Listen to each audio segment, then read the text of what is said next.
हरे कृष्णा। तो कल हमने इस पे चर्चा चालू की थी। किस पे, कहाँ पे पहुंचे थे कल? गोप कुमार।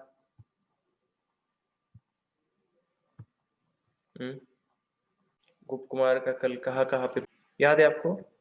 महाकालपुर से वैकुंठ तक गए, विष्णुदूत साथ में लेके गए। नहीं, माता जी महाकालपुर से पहले तो भौतिक जगत में वापिस आए थे। वो भौतिक जगत में नहीं, वो लोग जो भूलोक का जो भौम वृंदावन वहां पे आए थे। भौम वृंदावन में उन्होंने नवविधा भक्ति का आचरण किया, और नवविधा भक्ति का उन्होंने आचरण करके फिर क्या हुआ? फिर उनको एक दिव्य विमान आया, और वहां से वो कहाँ पे गए? फिर महाकालपुर गए। नहीं, फिर वैकुंठ लोग गए ना माता जी। महाकालपुर से भौम वृंदावन आए, और भौम वृंदावन से वो वैकुंठ गए। विष्णुदूत उनको वैकुंठ लेके गए। सब रास्ते में, रास्ते में उनको सब स्वर्ग लोग, जनर लोग, तप लोग, महर लोग, ब्रह्म लोग, सब लोग हरि बोल जय जय, सब लोग उनपे फूल का वर्षा कर रहे थे, और सब जय जयकार की ध्वनि गा रहे थे। इस प्रकार से, और वो कैलाश धाम से भी गए। वहां पे शिव जी ने उनको बुरी बुरी उनको आशीर्वाद दिए, और उनको रिस्पेक्ट अर्पण किया उन्होंने। इस प्रकार से आगे बढ़े और वैकुंठ धाम पहुंचे। उनको गेट पे फिर बाहर खड़ा किया था। गेट पे उन्होंने इतने सारे आश्चर्य देखे, है ना। और उसके बाद में क्या हुआ?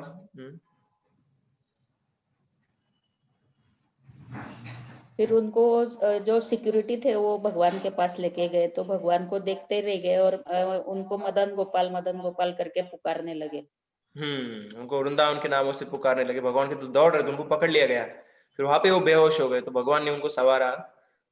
और भगवान ने बहुत मधुर उनके साथ, भगवान का सौंदर्य का वर्णन आता है। भगवान का मधुर उनके साथ जो बातचीत हुआ, उसका भी वर्णन इस बृहद भागवतामृत में आता है। भगवान कहते हैं कि कितने जीवन बीते आपके भौतिक जगत में, और इतने सारे जीवन में आपका यहाँ पे इंतजार कर रहा था। मैंने कितने बार सोचा मैं आपको लेके आऊं, परंतु मेरे जो नियम मैंने जो बना के रखे हुए हैं, उसको मैं कभी लांघना नहीं चाहता था। भगवान ने हम सबको क्या दी हुई है? एक इच्छा शक्ति दी हुई है, फ्री विल। हम सब अपना इच्छा शक्ति का पूर्ण वापर कर सकते हैं। तो इस प्रकार से एक सेकंड, हमारी इच्छा शक्ति का इस्तेमाल हम अच्छे से करते हैं, तो हम लोग भगवत धाम जा सकते हैं। इच्छा शक्ति का गलत इस्तेमाल करेंगे तो हमको भौतिक जगत में रहना पड़ेगा। तो उन्होंने कहा आपने इच्छा शक्ति, और फिर उन पे क्या कृपा किया भगवान ने, कैसे भगवान उनके जीवन में हस्तक्षेप किए?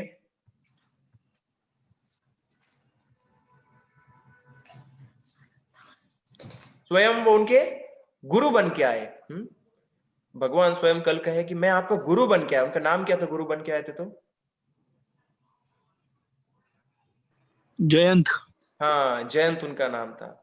और वो ब्राह्मण हर बार ब्रज में रह के गुरु उनको इतना कृपा दिए, गुरु उनको मंत्र दिए, और इस प्रकार से गुरु की कृपा से वह अभी आज वैकुंठ में पहुंचे हैं। गुरु वो भगवान ही है, और वहां पे वो रहने लगे। परंतु वहां पे उनको असंतोष क्यों हुआ बाद में? क्योंकि कभी कभी भगवान इससे बाहर जाते थे। भगवान कभी बाहर जाते थे, ये एक है। और वहां पे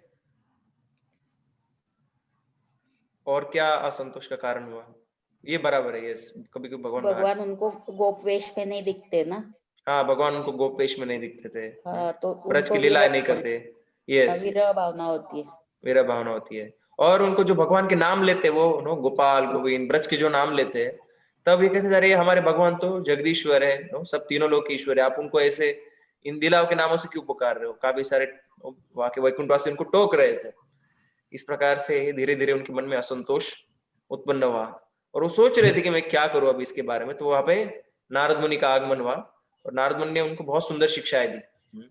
तो नारद मुनि पहले तो उनको बताया कि एडजस्ट करने का ट्राई करो, और फिर उनके मन में बहुत सारे सवाल थे, फिलोसॉफिकल क्वेश्चन। उसका आंसर किया कि ये आध्यात्मिक जगत में विविधता क्यों होती है। तो उन्होंने बताया कि विविधता के अलग अलग कारण बताए। सारूप्य मुक्ति है कि अलग अलग अवतार होते भगवान के, उनके अवतारों के रूपों के समान सारूप्य मुक्ति होती है। उस प्रकार का देह उस जीवात्माओं को भगवत धाम में सेवा करने के लिए मिलता है। ये कारण बताया। और कारण बताया कि उस कोई व्यक्ति, कोई प्राणी, कोई दैत्य उसी शरीर में शरीर छोड़ता है, तो उसी भाव में, वही शरीर में उसको वैकुंठ में भगवान का सेवा करने का अवसर प्राप्त होता है। इसीलिए नो ये भी एक कारण है। और कभी कभी देवता, सॉरी वैकुंठवासी है, वो भी देवताओं का या अलग अलग रूप धारण कर सकते हैं। इस प्रकार से वैकुंठ के रूपों में विविधता है। परंतु भगवान के भी बहुत सारे रूप है, परंतु हालांकि बहुत सारे रूप है परंतु भगवान एक ही है। तो एक उदाहरण दिया जाता है कि सत्यम ज्ञानम अनंत ब्रह्मम ऐसे कहा जाता है। सब जो ब्रह्म है वो सत्य और ज्ञानमय है। तो सत्य और ज्ञान एक है क्या?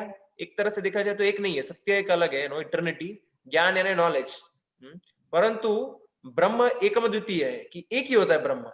तो ब्रह्म में सत्य भी है और ज्ञान भी है, और उनमें कोई अद्वैत तत्व नहीं है, ब्रह्म में ड्युअलिटी नहीं कोई, ब्रह्म जो है वो एक ही है।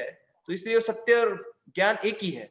एक तरह से वो अलग है और एक तरह से एक ही है। तो इसी प्रकार से भगवान के इतने सारे रूप है, वो एक तरह से अलग अलग है, परंतु एक तरह से देखा जाए तो वह रूप भगवान का एक ही है। हम देखते हैं।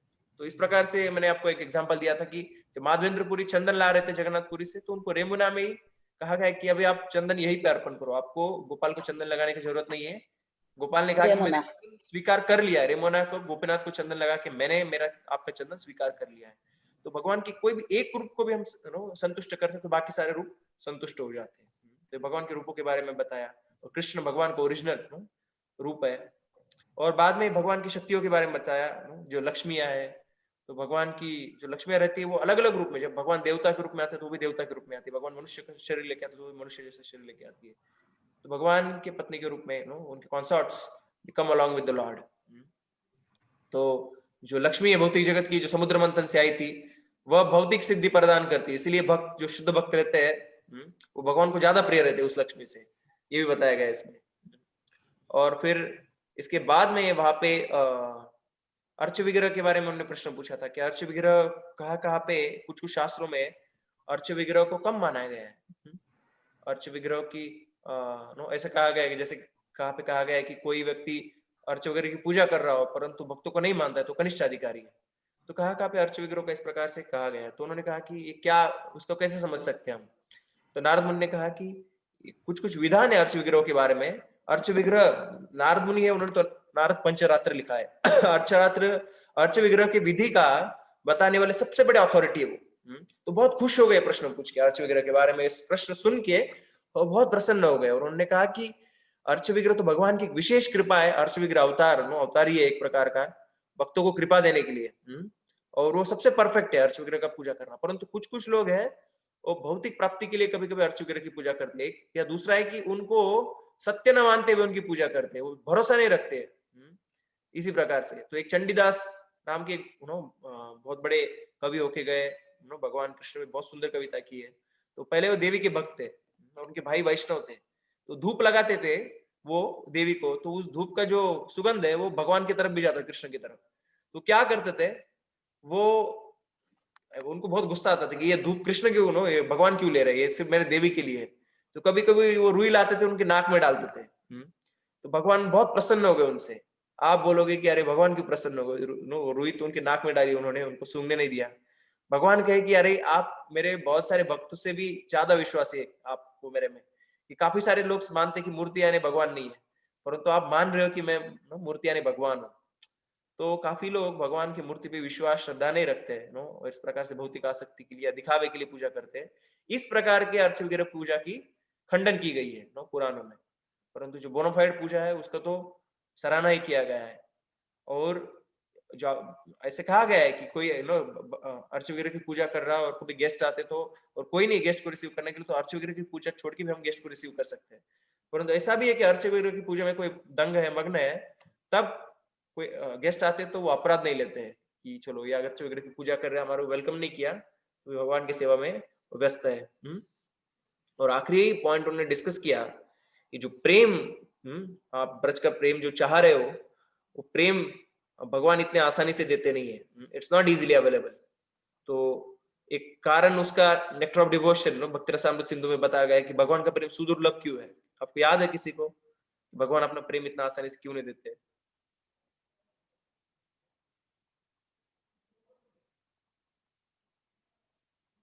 यस, नेक्टर ऑफ डिवोशन पुस्तक से किसी को याद है?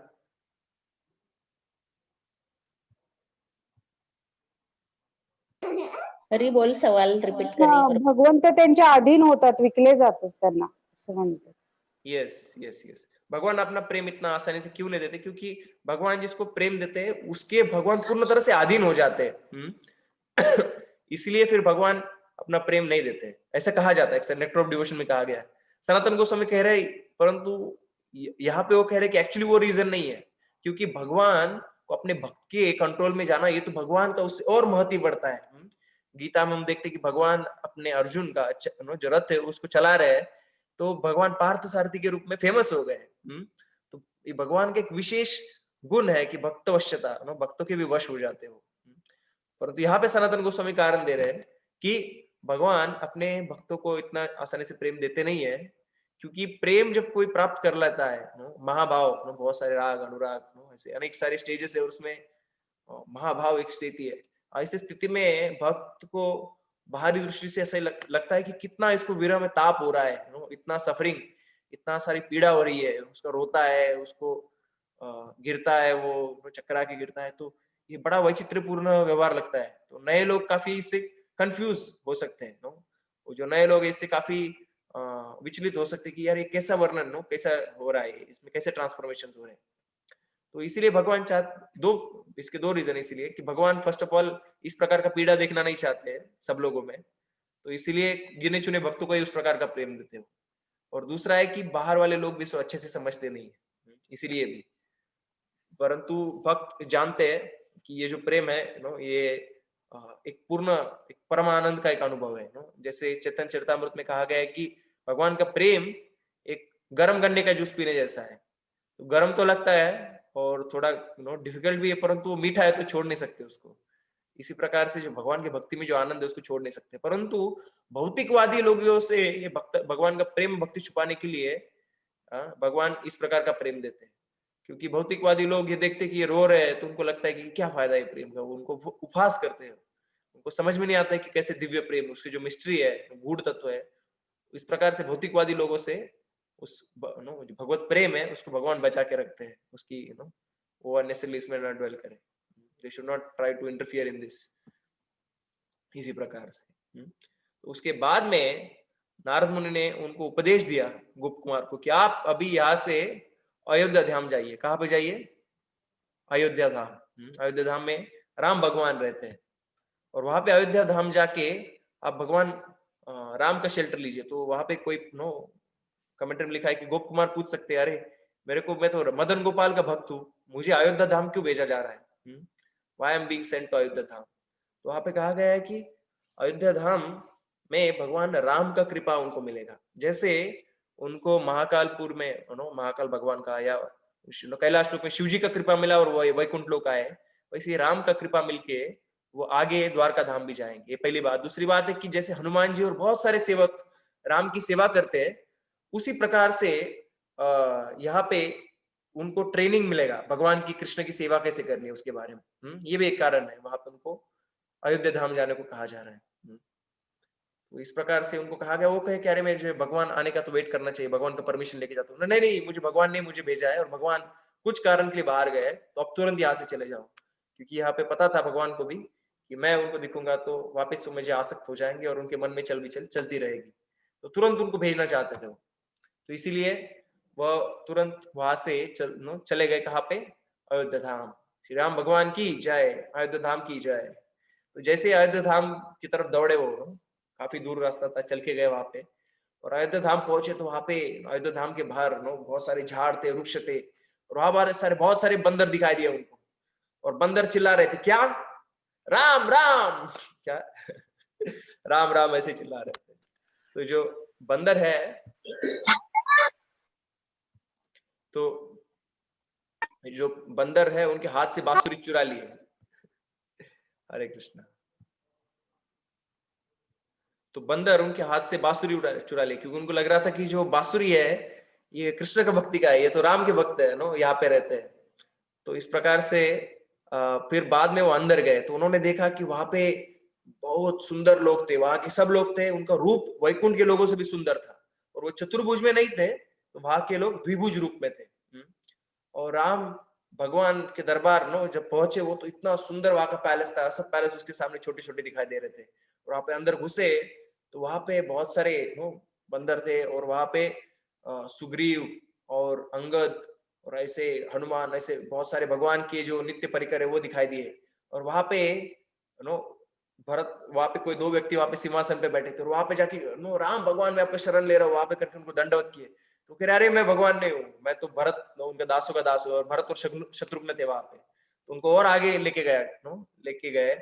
और वहां पे जब जैसे वो आगे लेके गए तो वहां पे उनको राम भगवान का इतना सुंदर दर्शन मिला। तो भगवान के बहुत सुंदर रूप था, घने घुंघराले बाल थे, और उनका सुंदर रूप था, गले में सुंदर माला पहना था, और उनके द्विभुज रूप था, और एक स्पेशलिटी था, उनके हाथ में धनुष्य था। और हनुमान जी वहां पे पहुंच के भगवान के अलग अलग प्रकार से सेवा कर रहे थे। भगवान के कभी वो मसाज कर रहे थे चरणों का, कभी भगवान के ऊपर नो छतरी पकड़ रहे थे, कभी उनको चामर कर रहे थे, कभी उनको कुछ प्रसाद दे रहे थे। इस प्रकार से भगवान का अलग अलग प्रकार से हनुमान जी सेवा कर रहे थे। और ये देख के बहुत खुश हो गए वो कि हनुमान जी कितने दक्ष है, कि भगवान का हर समय कुछ ना कुछ सेवा करते रहते बिना थके, एकदम जोरदार भगवान का सेवा करते। ये देख के वो बहुत खुश हो गए। और वहां पे उन्होंने दृश्य देखा, वहां पे राम भगवान, लक्ष्मण जी, सीता मैया और हनुमान जी उनके चरणों में बैठे हुए, राम दरबार कहा जाता है उसे। तो वो दृश्य में राम भगवान सबसे सुंदर लग रहे थे, बहुत सुंदर लग रहे थे। इस प्रकार से वहां पे आए, और राम भगवान के रूप देख के बार बार उनको दंडवत करने लग गए। दंडवत कर रहे थे, उठ रहे थे, वापस दंडवत कर रहे थे, उठ रहे थे। राम भगवान कह रहे थे बस करो अभी, ये मत करो, यहाँ पे आप मेरे मित्र हो और आओ मेरे पास में आओ। इस प्रकार कर रहे थे, परंतु ये इतने अपने मत्त थे आनंद में कि वो दंडवत कर रहे थे, उठ रहे थे। तो फिर हनुमान जी को इंडिकेट किया भगवान ने, हनुमान जी उनको लेके आए और भगवान के राम के चरणों में डाला। और इतना प्रसन्न हो गए गोप कुमार वहां की, चलो मेरा जीवन का अभिष्ट सिद्धि मुझे मिल गया है, इससे बढ़कर क्या चाहिए मुझे भी, भगवान के चरणों का आश्रय मुझे मिल गया है। तो वहां पे रहने लग गए, और तो धीरे धीरे वही वापिस असंतुष्टि के बीज उनके मन में आने लग गए कि राम भगवान है, वह तो बहुत रिलीजियस ड्यूटीफुली अपना व्यवहार करते थे, रिफाइंड जेंटलमैन की तरह थे, बहुत सभ्य व्यवहार था उनका। और जो भगवान की गोलोक की नटखट लीला है वह उनको स्मरण हो रहा था गोप कुमार को। तो वो सोच रहे थे मुझे ये गोलोक की लीला है कैसे देखने को मिलेगी। इस प्रकार से वहां पे रह रहे थे। तो हनुमान जी ने जान लिया कि यार इनके मन में ऐसा कुछ चल रहा है, ये भगवान का लीलाओं को, कृष्ण की लीलाओं को मिस कर रहे हैं यहाँ पे। तो उन्होंने वहां पे प्रीचिंग चालू किया हनुमान जी ने। तो हनुमान जी जो है वो बहुत एक्सपर्ट है बोलने में। रामायण में आप पढ़ोगे तो बहुत प्रशंसा की गई है हनुमान जी का, जो स्पीच है, जो उनका बात करना, उसको बहुत प्रशंसा की गई, कैसे सुंदर वो बात करते हैं, कैसे कितना सुंदर उनका संवाद है। तो हनुमान जी उनको बहुत प्रीचिंग करते थे, और राम भगवान का महत्व बताते थे उनको, उनको कन्विंस कर देते थे कि यहाँ पे रहना है। तो जैसे वो हनुमान जी को मिलते थे, राम जी को मिलते थे, तो वो वहां पे उनका भगवान का, कृष्ण का जो विरह महसूस करते वो थोड़ा कम होता था। परंतु ऐसे बहुत दिन गए, और अभी भी उनका हृदय वो कृष्ण को विरह महसूस ही कर रहे थे। तो भगवान राम ने फिर उनको बुलाया, उन्हें कहा कि चलो अभी भाई अभी आप द्वारका जाइए, गो टू द्वारका। और इस बार उन्होंने हनुमान जी को नहीं भेजा उनके साथ में, कि उनको पता था कि हनुमान जी को भेजेंगे तो उनको वापस प्रीचिंग करेंगे। हमारे भक्त भी जैसे कोई थोड़ा कम ढीला ढाला भक्त रहता है, उसको बहुत प्रीचिंग करते, फोन करते, प्रभु आप प्रोग्राम में आ रहे हो ना, आप पक्का आओगे ना, अब कैसे लगा पिछला प्रोग्राम, क्या पॉइंट आपको याद है। तो हमारे भक्त बहुत एक्सपर्ट रहते प्रीचिंग में, वैसे हनुमान जी बहुत एक्सपर्ट है। तो बोले हनुमान जी को देंगे तो हनुमान जी तो इनको वापस अयोध्या में रहने के लिए कन्विंस करेंगे। तो उन्होंने जामवान को उनके साथ भेजा, कहा के लिए, द्वारका जाने के लिए। तो जामवान का और एक स्पेशल रिलेशनशिप है द्वारका के साथ में। किसको पता क्या रिलेशनशिप है जामवान का द्वारका के साथ में? यस, उनकी पुत्री जामवंती, पुत्री जामवती पत्नी असते भगवान। या तो भगवान की जो पत्नी है वो अभी जामवती भी है। वहाँ जाम्बुवंत गुफा है। Yes yes yes. तो इस प्रकार से उनकी जो पत्नी है जामवती, वो तो जामवान की पुत्री है। तो ये भी एक रीजन था कि भगवान ने जामवान को भेजा, चलो अपनी पुत्री को भी मिल लेंगे। और इस प्रकार से वह द्वारका है, इस द्वारका धाम की जय। तो जब वो द्वारका में आए तो वहां पे में जो द्वारका का आनंद था वो तो अयोध्या के आनंद से भी कई गुना, लाखों गुना ज्यादा था, इतना मधुर था। और वहां के लोग जो भगवान का अयोध्या धाम है या वैकुंठ धाम, उससे भी ज्यादा सुंदर थे।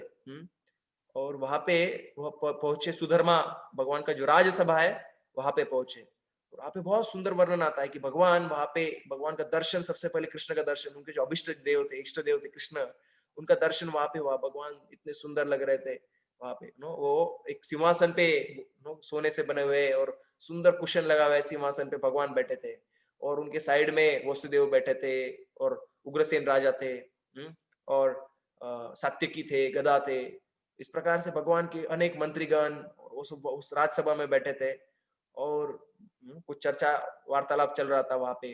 और बाद में नारद मुनि भी आके वहां पे बहुत सुंदर अपना कीर्तन कर रहे थे, गा रहे थे, हंसा रहे थे, लोग भगवान को अलग अलग सुंदर गीत सुना रहे थे, और बहुत मधुर सुंदर वातावरण था। और भगवान को जैसे ही इस गोप कुमार ने देखा तो तुरंत भगवान की तरफ दौड़ाए, वहां से वापस धड़ाम जाके गिर गया। तो उद्धव जी उस गोप बालक को देख के, गोप कुमार को देख के बहुत प्रसन्न हुए, उनको जाके उठाया उद्धव जी ने, और उनको भगवान के चरणों के पास लेके गए, वो खींच के लेके गए, और भगवान के चरणों का प्राप्ति उनको करके दिया। तो भगवान को वहां पे उनको पाके इतना प्रसन्न हुए वो, और भगवान भी उनको देख के एकदम गदगद हो गए, और भगवान की आंखों से उनको देख के अश्रु आने लगे, क्योंकि वे गोवर्धन से, भगवान तो ब्रज से विरह ही महसूस करते, गोवर्धन से कोई आए देख के भगवान को विरह होने लगा उनसे। और भगवान ने उनके हाथों से बांसुरी ली, क्योंकि उनके हाथ में हर बार बांसुरी रहती थी, और भगवान पूछने लगे, एक गोप बालक आप कहाँ से हो, आप कैसे हो, और आप जहाँ से आओ सब कुछ ठीक है ना? क्योंकि भगवान जानते कि सब गोवर्धन वासी है, वृंदावन वासी, वो सब भगवान से अत्यंत विरह में। तो भगवान अत्यंत विरह में वो भी चले गए, और उनके भी अश्रु आ रहे हैं, और डिस्टर्ब हो रहे भगवान, अभी तो जाने वाले वो उस प्रकार के एक्सटेसी में। तो उद्धव ने पहचान लिया, कह रहे भगवान इस स्टेज पे कि अभी कभी भी उस प्रकार के परमानंद स्थिति में जा सकते हैं। तो उन्होंने इंडिकेट किया भगवान को, अरे आप राज शर्मा, उन्होंने आंखों से इंडिकेट किया कि देखो यहाँ पे सब राजा वो सब बैठे हैं, देवता लोग हैं, और आप इस इनके सामने मत तो भगवान समझ गए क्या कह रहे हो, और फिर भगवान ने कंट्रोल किया खुद को। और इस प्रकार से थोड़े समय के बाद में वो जो असेंबली है वो उस दिन के लिए क्लोज हो गया। तो भगवान ने अपने हाथ से सबको चंदन दिया और पान दिया, और भगवान आगे बढ़े। फिर भगवान के साथ में गोप बालक भी, भगवान उनका हाथ पकड़े हुए ही थे गोप कुमार के, और उनके साथ जा रहे थे, और उनके पीछे पीछे देवकी और रोहिणी चल रही थी, और उनके पीछे 16,108 रानियां चल रही थी, रुक्मिणी और रोहिणी के द्वारा लीड की गई। तो रोहिणी जी है, कृष्ण की माँ का भी एक नाम रोहिणी है, बलराम की माँ का नाम रोहिणी है, और कृष्ण की जो पत्नी है, 16,100 पत्नियां भगवान को मिली थी, भौमासुर ने कैद करके रखा था, उसमें जो हेड है वो रोहिणी है, उनका भी नाम रोहिणी है, तो भगवान की पत्नी का नाम भी रोहिणी है। तो इस प्रकार से उनको सबको लेके भगवान जा रहे थे, अपने प्रसाद अपने पैलेस में जा रहे थे।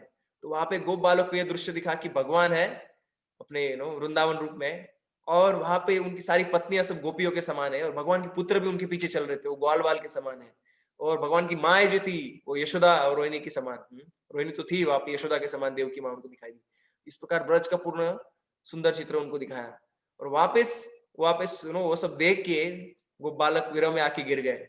तो भगवान तो उनको खुद अपने शक्ति से भी उठा सकते थे, सिर्फ आंखों से, अपने इच्छा से ही वापस उनको कॉन्शियस कर सकते थे, परंतु वापस भगवान उनके पास गए, उनको हाथों से सहलाने लगे, और वापस उनको चेतना में लेके आए, और जैसे कि अपने शरीर पे गंदगी साफ कर रहे, इस प्रकार से भगवान ने उनको साफ किया, और इस प्रकार से अपने महल में भगवान उनको लेके आए। और उस दिन भगवान को इतना विरह अनुभव हुआ था, तो भगवान को कुछ खाने पीने की इच्छा नहीं थी, परंतु देव की माँ को प्रसन्न करने के लिए और कुमार को भी खिलाने के लिए भगवान ने कहा ठीक है प्रसाद लेंगे, और फिर वहां पे उनके लिए प्रसाद लाया गया। तो वहां पे उद्धव जी भी थे, और भगवान अपने हाथों से गोप बालक को भी प्रसाद खिलाए, और खुद भी प्रसाद पाए प्राप्त किए। और वहां पे भगवान ने समझ लिया कि गोप बालक यहाँ पे रहेगा तो ये ऐश्वर्य को देख के उसको इतना कंफर्टेबल नहीं लगेगा, he will not be comfortable seeing the so much opulence in this place। तो इसलिए भगवान ने फिर उनको आगे भेज दिया, कहाँ पे, उद्धव जी के घर पे भेज दिया। उद्धव भगवान के बहुत स्पेशल भक्त है। उद्धव जब वो रहते, हमने देखा पहले पार्ट में कि भगवान के साथ स्पेशल मिशंस पे जाते उद्धव जी, और उद्धव जी है वो भगवान का चरणों का सेवा करते, जब भगवान सोते तो भगवान अपने लैप में, अपने गोद में भगवान के चरणों को लेके रात भर भगवान के चरण दबाते हैं। इस प्रकार से उद्धव भगवान के बहुत स्पेशल भक्त है। और ब्रज में, ब्रज का जो प्रेम है उद्धव ने देखा है, वो ब्रज में जाके आए उद्धव जी। तो इसलिए फिर उद्धव जी के घर में वहां पे गोप बालक को भेजा गया। और गोप बालक जब उद्धव जी के घर में गया तो उसने पूरा दिन का याद किया कि कैसे आज मैं सभा में गया था, कैसे मैं गिर गया वहां पे, कैसे भगवान ने मुझे आश्रय दिया, कैसे भगवान गदगद हो गए बांसुरी देख के, और फिर कैसे भगवान मुझे अपने महल में लेके गए, अपने हाथों से खिलाया, उन्होंने अपने आप मुझे उठाया। तो ये वो समझ ही नहीं पा रहा था जब हो रहा था, परंतु बाद में सिर्फ उसने ध्यान किया तो इतना नाचने लगा, गाने लगा एकदम जोर जोर से, भगवान का कृपा मिला मुझे इस प्रकार से। तो इस प्रकार से वो बहुत खुश हो गया, और डेली वो इस प्रकार से भगवान को मिलने जाता था, उद्धव के साथ रहते थे, तो बहुत खुश थे, उनका आनंद कई गुना लाखों गुना बढ़ गया था और बहुत आनंदित थे। परंतु एक बार क्या हुआ कि जब वो भगवान के साथ में नहीं थे, तो वहां पे द्वारकावासी ने कहा कि अरे गोप बालक, ये तो द्वारका है, इतने अच्छे कपड़े पहने हुए सब लोग, परंतु आप जो है आप ये गोप वेश धारण किए हुए और बांसुरी ये सब रखा है, आप गरीब की तरह क्यों रह रहे हो यहाँ पे? आपको जो चाहिए वो तुरंत मिल सकता है ये तो द्वारका धाम है, हमको जो चाहिए वो तुरंत हम प्राप्त कर सकते हैं, तो आप इच्छा कीजिए सिर्फ। तो गोप बालक उसके लिए इनकार किए, नहीं नहीं, मैं ये नहीं प्राप्त करना चाहता हूँ, I don't want all this opulences, क्योंकि मैं ये ऑपुलेंसेस का, समृद्धि का स्वीकार करूंगा तो क्या होगा, वो स्वीकार करने से मेरा जो विशेष रस है भगवान के साथ में, भगवान के साथ में विशेष भाव में उनकी जो सेवा होती है ब्रज के भाव में, वो नहीं हो पाएगी। तो उन्होंने मना कर दिया वो सब ऑपुलेंस लेने के लिए। और उसके बाद में वो तो अनकॉन्शियस थे पहले कि क्या हो रहा है, नो क्या चल रहा है, उसके बारे में इतना कॉन्शियस नहीं थे, परंतु अभी भगवान एकदम कॉन्शियस हो गए। अरे महल में कैसे जा सकता हूँ मैं, वहां पे सब देवता आते, बड़े बड़े राजा आते, सब बड़े बड़े सेनापति वो सब वहां पे बैठे हुए हैं, तो उनको थोड़ा वहां पे जाने के लिए उनको थोड़ा हिचकिच होने लगा कि मैं कैसे सबके सामने जा सकता हूँ। और भगवान भी कभी कभी अपना द्विभुज की जगह पे चतुर्भुज रूप दिखाते थे। तो ये भी देख के गोप जो बालक है, एक्चुअली मैं थोड़ा मेरा पीपीटी शेयर करता हूँ, एक सेकेंड। तो उनका भगवान कभी कभी अपना चतुर्भुज रूप दिखाते थे, तो वह देख के भी जो गोप बालक है, गोप कुमार है, उसको इतना अच्छा नहीं लगता था। और कभी कभी भगवान जो है वो पांडवों को मिलने के लिए द्वारका चले जाते थे, सॉरी द्वारका से ही चले जाते थे, हस्तिनापुर चले जाते थे। तो वो वहां तो पास में था हस्तिनापुर, यहाँ से इतना लंबा डिस्टेंस नहीं था पृथ्वी जैसा, और भगवान उनको मिलने चले जाते थे, तब उनको बहुत विरह अनुभव होता था जब भगवान चले जाते थे। और भगवान की ब्रज की लीला के भाई उनको अभाव हो रहा था, ये तो भगवान यहाँ पे फॉर्मल मूड में थे। वहां पे जैसे हम देखते कुरुक्षेत्र में भी जब गोपियां भगवान से मिलने आई थी, तो भगवान ने जो गोपवेश है उसकी जगह पे बहुत सारे आभूषण पहने थे और राजवेश धारण किया था, मुकुट पहना था, मयूरपंख की जगह पे मुकुट था, और भगवान के हाथ में आयुध थे। तो ये सब देख के बहुत सारे लाखों सैनिक थे, तो वो सब देख के गोपियों ने कहा कि अरे आप भी वही भगवान, हम भी वही गोपियां है, परंतु वो बात नहीं है यहाँ पे, वो तो वृंदावन में है, और तो इसीलिए वो हृदय में भगवान को वृंदावन लेके जाना चाहती थी रथ यात्रा। तो इस प्रकार से हम देखते हैं कि यहाँ पे उसको विरह अनुभव हो रहा था ब्रज की लीलाओं से। तो उनका वही वापस चालू हुआ, उद्धव के घर में रह रहे थे और अंदर से तो उनको बहुत लग रहा था कि दुख हो रहा था अभी, परंतु बाहर से खुश दिखाने का प्रयास कर रहे थे कि कैसे खुश है, आनंदी है वहां पे। तो भगवान तो सर्वज्ञ शिरोमणि है, सब कुछ जानते हो सबके हृदय में का, और उनको कृपा देने का समय वापिस आ गया है। तो वहां पे एक बार किसका आगमन हुआ, हर बार नारद मुनि का आगमन होता है, वहां पे नारद मुनि का वहां पे आगमन हुआ और उद्धव जी के घर पे, और वहां पे नारद मुनि का आगमन हुआ। तो गोप बालक उनको कहे कि अरे नारद मुनि आप हर जगह पे मुझे मिलते हैं, जहां पे भी मैं जाता हूँ आप वहां पे मुझे मिलते हैं, कैसे आप कैसे शक्य है? तो उन्होंने कहा कि जैसे भगवान अपने अलग अलग रूप में विस्तार कर सकते हैं, वैसे ही जो भगवान के विशेष भक्त है वह भी भगवान जैसा अलग अलग रूपों में विस्तार कर सकते हैं, कहाँ पे भी वो रह सकते हैं। और वो नारद मुनि कहा कि आप भी मैं जहां पे जाता हूँ वहां पे दिखते हो, परंतु आपका एक बड़ा विचित्र बात है कि आप जहां पे भी जाते हो बड़े खिन्न लगते, उदास लगते हो। आप यहाँ तक द्वारका तक आ गए, भगवत धाम द्वारका है, यहाँ पे क्या कमी है, अभी यहाँ पे क्यों खिन्न हो? तो उन्होंने कहा कि आपको तो पता ही है। तो उन्होंने सब बताया अपना हृदय, तो वो तो खुश हो गए थे कि अभी मेरे गुरु आ गए, उनको सब मैं शेयर कर सकता हूँ, और अपना हृदय उनको उन्होंने बताया। तो वहां पे उद्धव जी भी थे, तो नारद मुनि उद्धव जी को बताया, अरे देखो उद्धव, ये बालक यह चीज चाहता है जो हमें भी प्राप्त नहीं है। ये जो बालक है वो वह चीज को चाहता है कि जो हम भी नहीं कभी हमारे जीवन में एक्सपेक्ट कर सकते हैं, यह चीज को ये चाहता है। क्या है? गुप्त जो प्रेम है, ब्रज का प्रेम, उसकी प्राप्ति करना चाहता है, और यह प्रेम तो इवन नारद और उद्धव को भी दुर्लभ है। तो इस प्रकार से जब कहा तो उद्धव ने कहा, अरे नहीं नहीं, ऐसा नहीं है, ये तो गोवर्धन का रहने वाला है।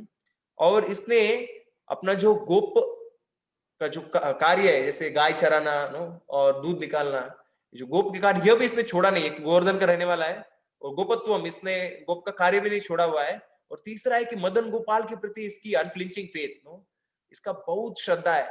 तो ये सब चीजों के कारण ये हमसे भी उच्च है। तो उद्धव जी को इतना अच्छा नहीं लगा, तो उन्होंने कहा कि जो हमको प्राप्त नहीं है प्राप्त करने का प्रयास कर रहा है, इसका मतलब है कि हम श्रेष्ठ भक्त है। तो उद्धव जी ने कहा कि अरे हम श्रेष्ठ भक्त नहीं, ये गोप बालक हमसे भी श्रेष्ठ भक्त है।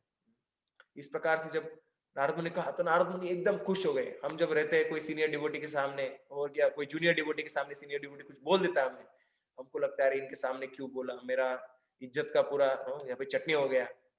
परंतु यहाँ पे नारद मुनि एकदम खुश हो गए। और फिर वह उनको बताने लगे कि आप जो प्रेम प्राप्त करना चाहते हो, वो प्रेम कोई साधारण प्रेम नहीं है, वो बहुत अदुर्लभ प्रेम है, जो गोलोक यहाँ से बहुत दूर है। और जो गोलोक है उसका प्रेम प्राप्त करना इतना आसान नहीं है, वो जो साधना है वह भी बहुत मुश्किल है।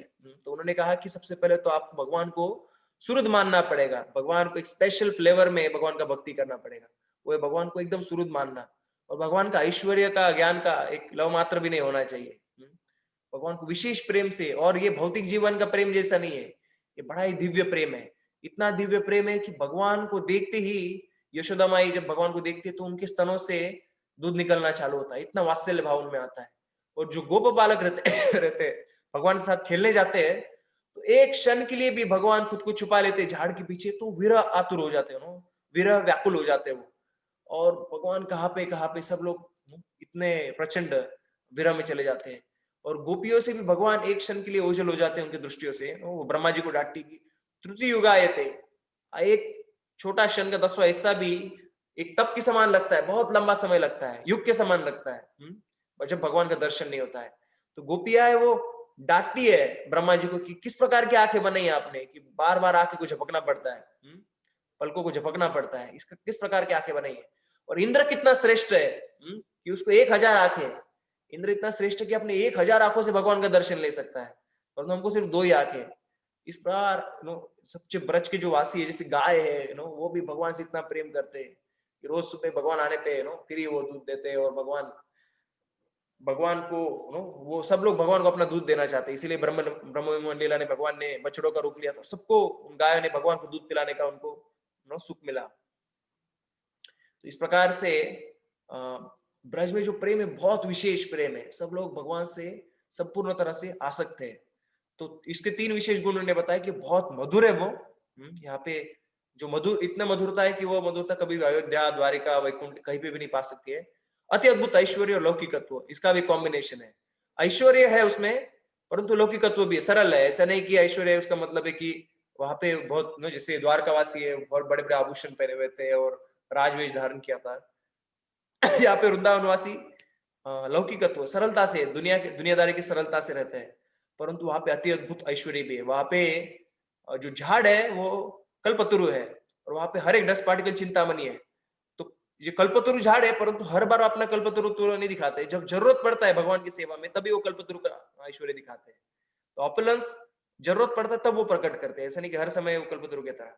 परंतु वहां पे झाड़ कल्पतरु है, वहां की डस्ट चिंतामणि है और वहां का जो जल है नेक्टर के समान है, यमुना का पानी। तो इस प्रकार वहां पे अति अद्भुत ऐश्वर्य लौकिकत्व, इनका बहुत सुंदर कॉम्बिनेशन है। इस प्रकार गोलोक धाम की महती है। और भी आगे बताए भव वृंदावन की महिमा। तो 92 to 172 उन्होंने बताया कि ये जो वृंदावन है, गोलोक वृंदावन, ये पास में ही है, या पास में नहीं, सॉरी, ये बहुत दूर है, पास में नहीं है, ये बहुत बहुत दूर है गोलोक वृंदावन। ये सब जो लोक है, वैकुंठ लोक है, अयोध्या धाम है, द्वारिका धाम, इससे बहुत बहुत ऊपर है, बिल्कुल हमसे प्राप्त करने जैसे नहीं, हमसे बहुत दूर है, पहली तो बात है। और वहां पे गोलोक धाम है, वहां पे मथुरा भी है। यहाँ पे जैसे वृंदावन मथुरा है, वैसे गोलोक धाम में मथुरा है, परंतु उसको मथुरा नहीं कहा जाता, उसको गोलोक कहा जाता है। क्यों? जैसे अयोध्या जो भगवान का धाम है उसको तो सिटी का नाम अयोध्या, तो इसको अयोध्या कहा जाता है, परंतु मथुरा धाम को मथुरा धाम नहीं परंतु गोलोक धाम कहा जाता है, क्योंकि वहां पे गायों की बहुत बड़ी संख्या है। The cows are existing in a huge number there, इसीलिए वहां पे उसको गोलोक धाम कहा गया है। abundant number of cows are existing in a Golok धाम। और उनने वहां की उन्होंने कहा कि वही गोलोक धाम पृथ्वी तल पर अवतरित होता है। जैसे भगवान अवतरित होते हैं तो उनका धाम भी पृथ्वी तल पर अवतरित होता है और सदैव वो रहता है। जब प्रलय होता है तब भी भगवान का धाम नष्ट नहीं होता है। इवन जगन्नाथपुरी भी ऐसा है। तो महरलोक में जब प्रलय हो रहा था तो उनको लग रहा था कि चलो जगन्नाथपुरी में जगन्नाथ की शेल्टर लेंगे हम, और वहां पे अक्षय वट की छाया में जगन्नाथपुरी का नाश कभी नहीं होता है, प्रलय भी होता है तब। तो वहां पे जाके भगवान का भक्ति करूंगा, एक समय ऐसा लग रहा था किसको, गोप बालक को, महरलोक में। तो वही उन्होंने कहा कि जो गोलोक धाम है वैसे ही उसका भौम वृंदावन बना हुआ है। और भौम वृंदावन जो है वो गोलोक धाम के सभी जो ऐश्वर्य है उसमें भी प्रकट है। और उसके कुछ 6 विशेष फीचर बताए उसके वृंदावन में प्रकट की गई भगवान की विभूतियों के बारे में यहाँ पे बताया है। तो सुंदर श्लोक है, हम लोग गाएंगे वो।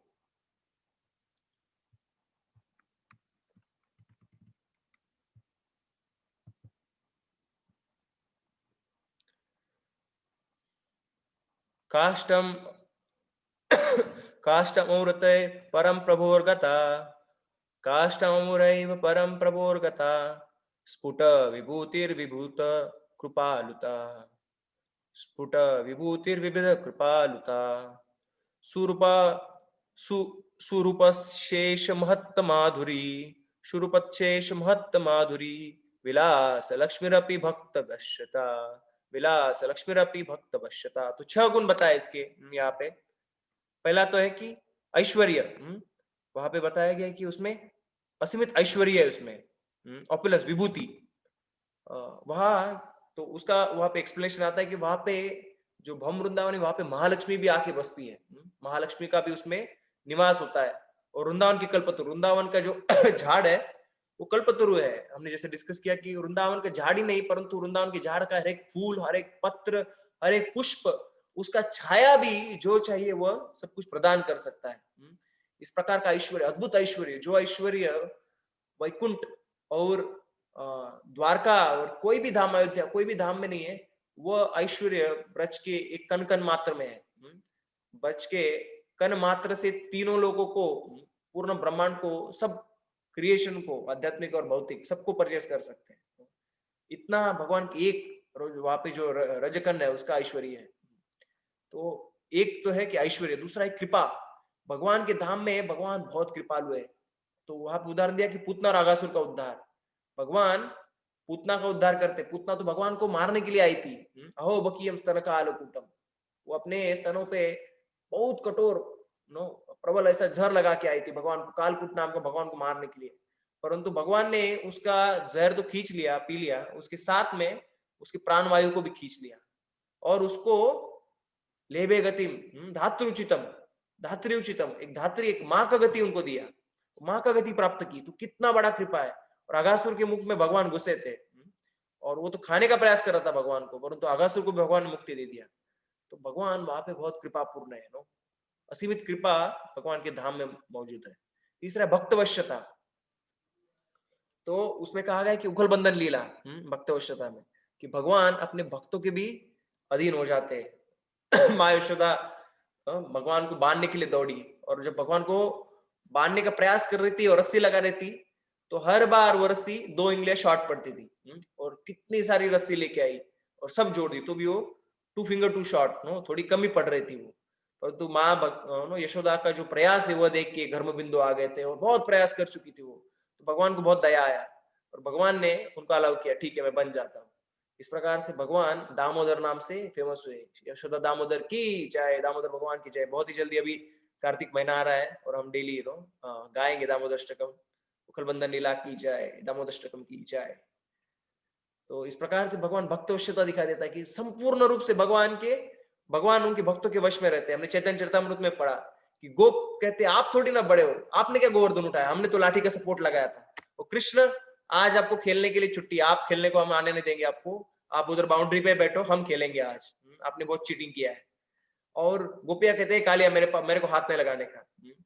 तो इस प्रकार से वहां पे इस प्रकार से जब ध्वनि सुनते हैं, डांट सुनते हैं कृष्ण, तो उनको वेदों की गई स्तुतियों से भी ज्यादा वो अच्छी लगती है। इस प्रकार की भर्सना भगवान की गई वो वेदों की स्तुतियों से भी भगवान को ज्यादा अच्छी लगती है। और इस प्रकार से भगवान अपना भक्तवश्यता दिखाते हैं। और अगला ऐश्वर्य है भगवान का स्वरूप यानी सुंदरता। तो भगवान इतने सुंदर है, सब सुंदरता के लावण्य विशेष सारम, सब लावण्यता के विशेष सार मार्ग में, essence of all beauty is Lord.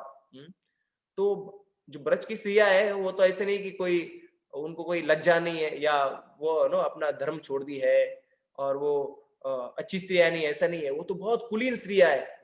It's not that they're characterless, they have highest character, उनका बहुत कुलीन है, चरित्र उनका इतना ऊपर है, उनका उच्च चरित्र, इतना चरित्र उनका ऊंचा है कि सब लक्ष्मियां है और भौतिक जगत की जो भी सब देवियां है, दुर्गा है, वो सब ब्रज के जो देवियां है लक्ष्मियां है, उनके चरणों का ग्रहण आश्रय ग्रहण करती है, लेती है।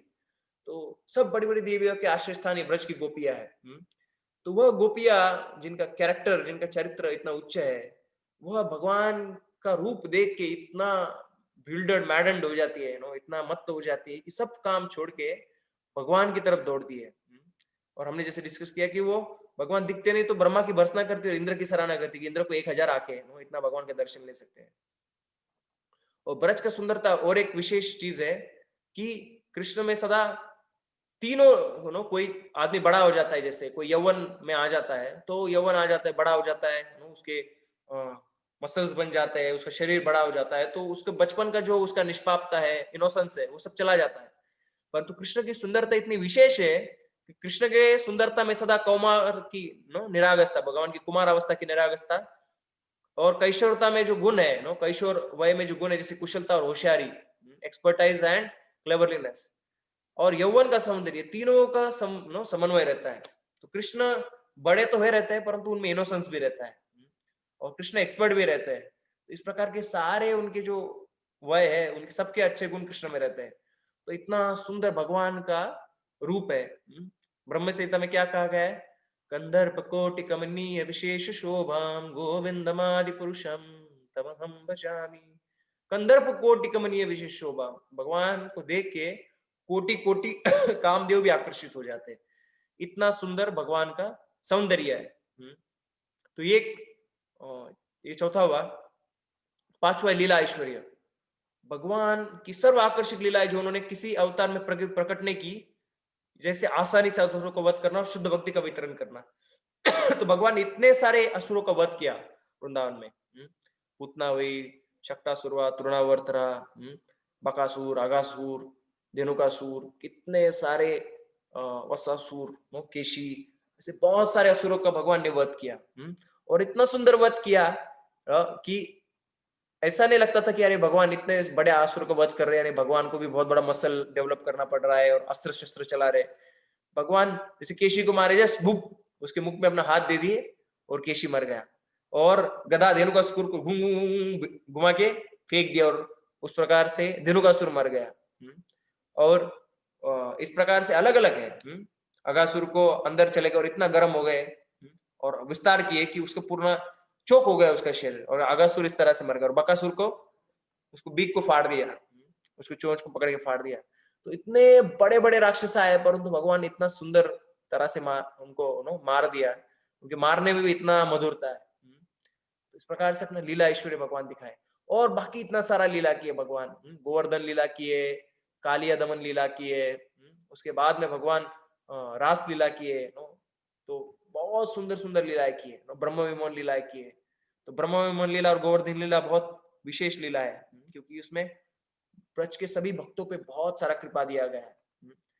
ब्रह्म विमोचन लीला में ब्रज के सारे भक्तों को भगवान को सेवा करने का अवसर मिला, और गोवर्धन लीला में भी ऐसा होता था कि भगवान हर बार किसी ना किसी के साथ रहते। सुबह में वो गोपों के साथ रह गए डे टाइम में, तो नाइट टाइम में गोपियों के साथ रहेंगे। ऐसा नहीं कि पूरे टाइम सब डिवोटी साथ रहेंगे, परंतु गोवर्धन लीला में सब भक्तों का इच्छा पूर्ण किया, सब भक्त उनको एक साथ आदान प्रदान करते, सब रसों का आदान प्रदान एक साथ हो रहा था। तो इस प्रकार से इतना सुंदर लीलाओं का दर्शन भगवान ने इस भ्रमर वृंदावन में किया।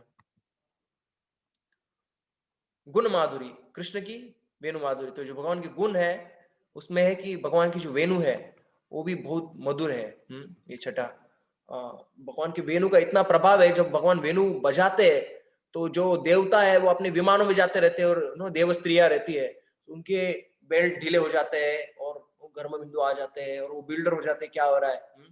और जो ग्रह है भगवान के वेणु सुन के, जो ग्रह एकदम टाइम को एग्जैक्टली फॉलो करते हैं, एग्जैक्ट अपना ऑर्बिट फॉलो करते हैं, वो ग्रह भी कंफ्यूज हो जाते, किधर जाना, रुक जाते एक जगह पे सारे ग्रह। और भगवान का वेणु सुन के जो अचल चीजें वो चल हो जाती है और चल चीजें वो रुक जाती है। जैसे पत्थर है वो पिघलने लगते हैं, अचल है पत्थर परंतु पिघल के वो चलने लगते हैं। और यमुना नदी एक जगह पे स्थिर हो जाती है। और प्राणी है उनकी आंखों से अश्रु आने लगता है, और पक्षी है ऐसा लगता है कि वो समाधि में चले गए। तो वेणु गीत है, कृष्णा पुस्तक में आप पढ़ोगे वेणु गीत, इतना सुंदर वर्णन है भगवान के वेणु के। तो अलग अलग प्रकार की वेणु रहती है, भगवान की बंसी रहती है, वेणु रहती है, बांसुरी। तो इस प्रकार से वेणु माधुरी का वर्णन यहाँ पे करते हैं। इतने सारे श्लोक यहाँ पे दिए 141 टू 149। और उसके बाद में रास लीला की महिमा, ब्रजवासियों की महिमा, गोपियों की महिमा बताई गई है। कुछ लोग हम चाहे तो पढ़ेंगे। तो रास लीला की महिमा बताई गई। भगवान जब रास लीला में भाग लिए थे तो रास लीला भगवान की सब लीलाओं का जो सबसे सुंदर सार था वो रास लीला में था। सबसे सुंदर ऐश्वर्य भगवान रास लीला में प्रकट किए। सब गोपियों को भगवान अपना अपना एक रूप में भगवान उनके साथ दिला गया। सबसे पहले तो गोपियां वहां पे आई और भगवान उनको कहे कि अरे आप कहाँ पे आ गई है, इतना रात में गोपियों को अकेले नहीं आना चाहिए, आपको, आप तो स्त्रिया हो, आपको घर नहीं छोड़ना चाहिए था। इस प्रकार से भगवान उनको बुला के इस प्रकार से बातें करने लग गए। तो गोपियां बड़ी व्याकुल हो गई, अरे भगवान ऐसे क्यों बात कर रहे हैं। और इस प्रकार से वो चिंतित हो गई। और सडनली भगवान वहां पे फिर तो बाद में उनके साथ रासलीला चालू किए और सडनली भगवान वहां से गायब हो गए। और फिर तो राधा रानी से भी गायब हो गए भगवान, राधा रानी के साथ में तो वहां से भी वो अदृश्य हो गए। और गोपियां इतना विरह महसूस कर रही थी, तो गोपियां सब जगह पे ढूंढ रही थी उनको, हर एक वृक्ष को, हर एक पत्ते को, हर एक पान को, हर एक लताओं को पूछ रही थी कि आपने भगवान को देखा है क्या, भगवान कहाँ पे है। सब जगह पे विरह व्याकुल होकर वो भगवान को ढूंढ रही थी। और बाद में उन्होंने संकीर्तन किया, भगवान के लीलाओं का कीर्तन किया, भगवान को याद किया, गोपी गीत गाया और भगवान उनसे प्रसन्न होकर वहां पे प्रकट हुए। और भगवान ने 16,108 सॉरी उन तो रानियां है, इतने सारी लाखों गोपियां रहेंगी वहां पे रासलीला में, तो इतनी सारी गोपियों के लिए इतने सारे रूपों में वहां पे विस्तार किया और इतना सुंदर नृत्य किया उनके साथ में, इतना सुंदर मंडल बनाया, नृत्य किया। और वो जो घर्म बिंदु आया तो अपने हाथ से उनका घर्म बिंदु को पहुंचा और आलिंगन दिया उनका अपने हाथों से भगवान को, भगवान ने गोपियों को। तो जो लीला भगवान रुक्मिणी को भी नहीं प्रदान किए वो लीला भगवान इन गोपियों को प्रदान की इस प्रकार से। तो रासलीला का वर्णन आता है वहां पे, रासलीला की मधुरता। और फिर ब्रजवासियों की महिमा यहाँ पे की गई कि ब्रजवासी भी भगवान से इतना प्रेम करते हैं। 157 to 63 we can read some shlokas.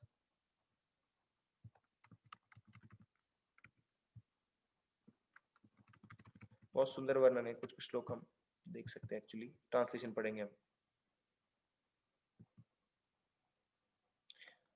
One who is greedy to drink the nectar of Krishna's lotus feet knows how exalted are the devotees who relish it. तो जो ब्रह्मा जी है वो भगवान के चरणों का रेणु लेने के लिए भगवान ब्रह्मा ब्रज में जन्म लेना चाहते हैं। उद्धव जी भी ब्रज में आना चाहते हैं, इस प्रकार से यहाँ पे कहा गया है। वो लता गुलमलता बनना चाहते, एक तृण बनना चाहते हैं। और गोपिया वो है, वो भगवान जो भगवान की मुरली है उसको स्तुति करती कि भगवान की मुरली कितनी मधुर है, और सब भगवान का जो अधरामृत है वो मुरली को प्राप्त होता है। और कृष्ण अपने ब्रज सखाओं से इतने अटैच्ड है कि वो जो ब्रह्मा जी और इंद्र उनको प्रार्थना करने आते हैं तो भगवान को लगता है क्या डिस्टर्बेंस है यहाँ पे, क्यों आ रही है, मेरे लीला में डिस्टर्ब कर रहे हैं। और नारद जी कह रहे कि मैं भी भगवान मुझे भी ऑडियंस नहीं देते ब्रज में, मेरे को हेलो कहने का भी टाइम नहीं है भगवान को। इतने भगवान ब्रज के जो जन है उनके साथ लीलाओं में मग्न रहते हैं। यशोदानंदन ब्रज जन रंजन, तो ब्रज जन रंजन जो ब्रज के जन है उनको अलग अलग लीलाओं के मोहक लीलाओं से मनमोहक लीलाओं से उनको अट्रैक्ट करने के लिए भगवान इतना सारा अरेंजमेंट करते हैं। तो वही कह रहे हैं कि मेरे साथ भी बात नहीं करते भगवान। तो ये भगवान के साथ में ब्रजवासियों की जो अटैचमेंट है उसको क्या कह सकते हैं, नंदगोप वा यशोदा वा, उनका भगवान के साथ बहुत very strong attachment, thick attachment आ सकती है। तो इस प्रकार से उनकी स्तुति की है ब्रजवासियों की भी। और उनके बाद में गोपियों की महिमा का वर्णन किए। वो गोपियां भी भगवान की सबसे विशेष श्रेष्ठ भक्त है। जो गोपियां है उनकी महती ऐसा कहा गया है कि अलग अलग जो महान भक्त है भगवान की वो भी उनकी महती गाते हैं। तो जैसे युधिष्ठिर महाराज है, यहाँ पे प्रार्थना आती है, कुछ कुछ प्रार्थना भी हम यहाँ पे गा सकते हैं actually.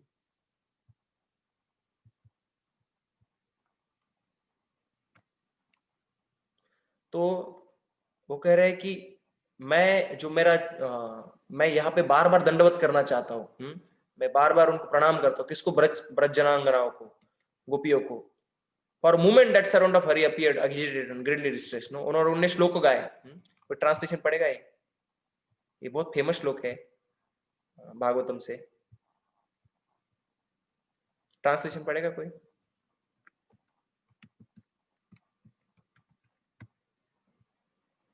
Hare Krishna. The gopis of Vrindavana have given up the association of husbands, sons, and the other family members who are very difficult to give up, and have forsaken the path of chastity chastity, हाँ। to take shelter of the lotus feet of Mukunda, Krishna, which one should search for by Vedic knowledge.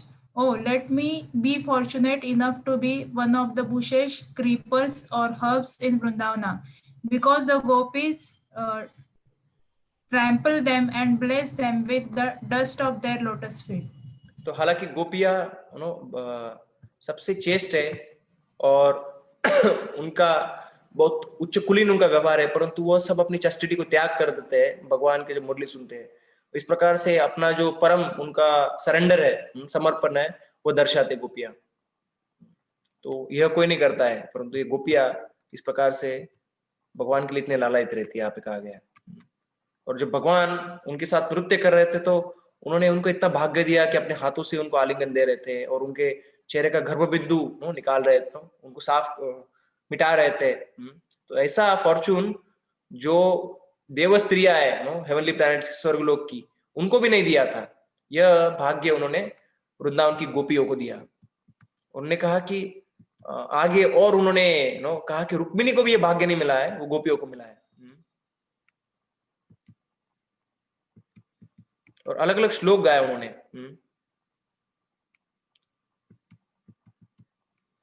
तो अक्रूर जैसा बुढ़ा आदमी जो भगवान को ब्रज से लेके जाने के लिए आया था, उसमें कोई भी रस नहीं था।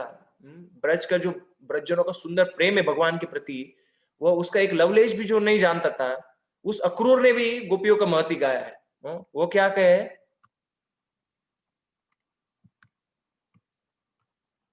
भगवान का जो चरण कमल है वो ब्रह्मा शिव जी के द्वारा अर्चित है। उनकी अर्चना करते हैं कौन? उनकी पूजा करते हैं ब्रह्मा और शिव जी। और वही चरण कमल भगवान walks out forest while herding the cows with his companions. वही चरण कमलों से अपने सखाओं के साथ भगवान जाते हैं। तो भगवान के जो ब्रह्मा शिव जी एक स्तर बताया गया, ब्रह्मा शिव जी उनके लिए वो है भगवान परम नियंता के चरण कमल है। इस प्रकार से भगवान के चरण कमलों पे ध्यान करते हैं। और जो बड़े बड़े तपस्वी और ज्ञानी है, उनके लिए वो जीवन का उद्देश्य है, इस प्रकार से ध्यान करते हैं चरण कमलों पे। और उसके अगला स्तर है गोपों का। जो गोप है, उनका जो चरण कमल है, उनके साथ वो ब्रज का जो अलग अलग वन है, उनके साथ विवाह करने जाते हैं। और वही चरण कमलों को गोपियों ने अपने वक्षस्थल पर रखे, उनका कुमकुम उनके चरण कमलों पे लगा, भगवान के चरण कमलों पे। तो इस प्रकार से उनका स्तुति किया है गोपियों का। और इस प्रकार से उन्होंने अगले श्लोक में, एक श्लोक में ये जो अक्रूर वो कहते हैं कि मैं उनके चरणों में गिरूंगा और भगवान मेरे चेहरे पे उनका हाथ रखेंगे। कैसे? जैसे उन्होंने गोपियों पे चेहरों पे हाथ रखा था।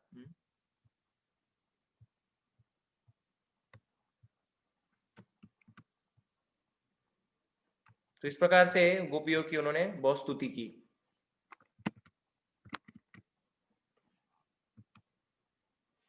और बाद में गोपियों की मेहनत करने के बाद में वहां पे वो कृष्ण का प्रेम है, ब्रज का प्रेम है, वो प्राप्ति करने की पद्धति उनको बताए कि ठीक है, आपको भी ब्रज का प्रेम प्राप्त करना है तो आपको एक विशेष प्रकार की साधना करनी पड़ेगी। दो प्रकार से भगवान का कृपा प्राप्त कर सकते हैं। भगवान की कृपा से ही ब्रज का प्रेम है उसको प्राप्त कर सकते हैं। परंतु भगवान का जो कृपा है वो दो प्रकार से मिलता है। एक अकस्मात तुरंत मिल गया वो कृपा, दूसरा साधना द्वारा। तो उसका एक बहुत सुंदर उदाहरण देते हैं। वो कहते हैं कि किसी को कोई दानी व्यक्ति रहता है, वो पूर्ण खाना पीने का जो चीज है बना बनाया दे देता है, पकाया चीज, दाल राइस सब्जी चपाती चावल सब कुछ देता है, स्वीट्स। और कभी कभी वो दानी व्यक्ति है वो डायरेक्ट पकाया हुआ चीज नहीं देगा, वो इंग्रेडिएंट्स देगा, शक्कर अलग से देगा, चावल देगा, दाल देगा, सब्जी देगा, और वो उसको पका के बनाने का है। तो वैसे ही कभी कभी भगवान अपना कृपा दे देते हैं। या दूसरा है कि भगवान को साधना के द्वारा भी हम भगवान की प्राप्ति कर सकते हैं। भगवान को साधना करके भगवान को हम प्राप्त कर सकते हैं। इस प्रकार से कृष्ण की कृपा हमें प्राप्त हो सकती है। और कृष्ण की कृपा करने के लिए, कृष्ण की कृपा प्राप्त करने के लिए हमको भय आदि का त्याग करना पड़ेगा। तो हमको भय क्यों होता है? तो यहाँ पे तात्पर्य में सनातन गोस्वामी पाद लिखते हैं कि हमें भौतिक इच्छा होता है, कि हमें भय रहता है। भौतिक इच्छाओं की वजह से हम भक्ति में आगे बढ़ने से भय रहता है। हमको लगता है कि अरे ये सब बच का प्रेम, ये सब बहुत दूर की चीज है। जो साधक रहता है उसको लगता है कि मैं नहीं प्राप्त कर सकता हूँ, तो बहुत लंबी चीज है।